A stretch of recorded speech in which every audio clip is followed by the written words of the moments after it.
இந்த கோயில் வந்ததுக்கு தெய்வ தரிசனம். அப்புறம் ரெண்டாவது இந்த கல்வெட்டு. இந்த கல்வெட்டு வந்து அவர் வந்து எதுல படிச்சிருக்காருன்னா சவுத் இந்தியா இன்ஸ்கிரிப்ஷன்ல இருக்கு. 32வது வால்யூம். எதுனா மத்திய அரசாங்கத்தினுடைய ஏஎஸ்ஐ ஆர்கியாலஜிக்கல் சர்வே டிபார்ட்மெண்ட், அதுல கல்வெட்டு துறை ஒன்று இருக்கு, எபிகிராபிக் டைரக்டரேட். அவங்க பப்ளிஷ் பண்ணதுல 32வது வால்யூம்ல இந்த கல்வெட்டு இருக்கு. இந்த கல்வெட்டுல என்ன விசேஷம்னா, இது வந்து பல்லவர் காலத்துல செங்கல் கட்டடமா இருந்தது, சோழர் காலத்துல கல்லு கட்டடமா பண்ணாங்க. கல்லு கட்டடமா நிர்மாணிச்சது யாருன்னா பராந்தக சோழ சக்கரவர்த்தியின் ராஜாவோட இளவரசன் ராஜாதித்யன். அவரோட படையில இருந்த ஒரு மலை நாட்டு நந்திக்கரை ஊரை சேர்ந்த வெள்ளன் குமரன், அவர் படை தளபதி. படை அப்ப இங்க இருந்தது. படை வீரர்கள் சும்மா போர் இல்லாதனால இது கோயில் கட்டலாம்.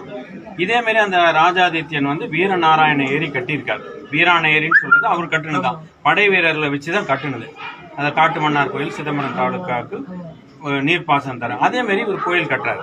அந்த கோயில் கட்டின தேதி கும்பாபிஷேகம் என்னைக்கு சிவலிங்கத்தை பிரதிஷ்டை பண்ணனதை இவர் எழுதி வச்சிருக்காரு. இது வந்து சமஸ்கிருதத்துல ஆரம்பத்தில் இருக்கு. தன்னை பத்தி வெள்ளங்குமாரக எல்லாம் மௌலி கிராமம் இந்த ஊரை பத்தி சொல்லியிருக்காரு.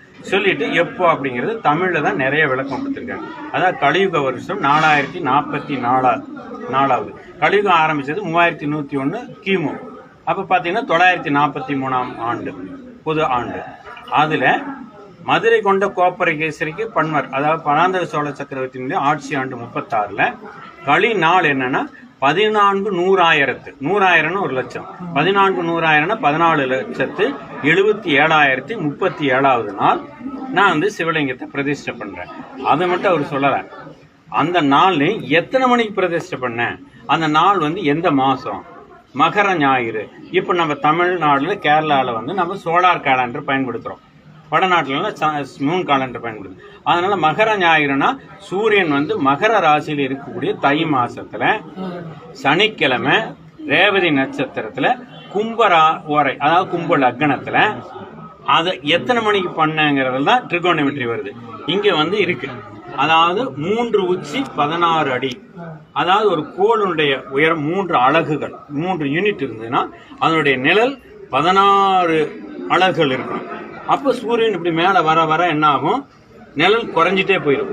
ஆரம்பத்துல உதயமாகும்போது நிழல் நீளமா இருக்கும், மேல வர அப்ப 16 அலகு நீளம் வரும்போது பாத்தீங்கன்னா 42 நிமிஷம், சூரிய உதயமாயி 42 நிமிஷம். அந்த நல்ல நேரத்துல நான் கும்பாபிஷேகம் பண்றேன்.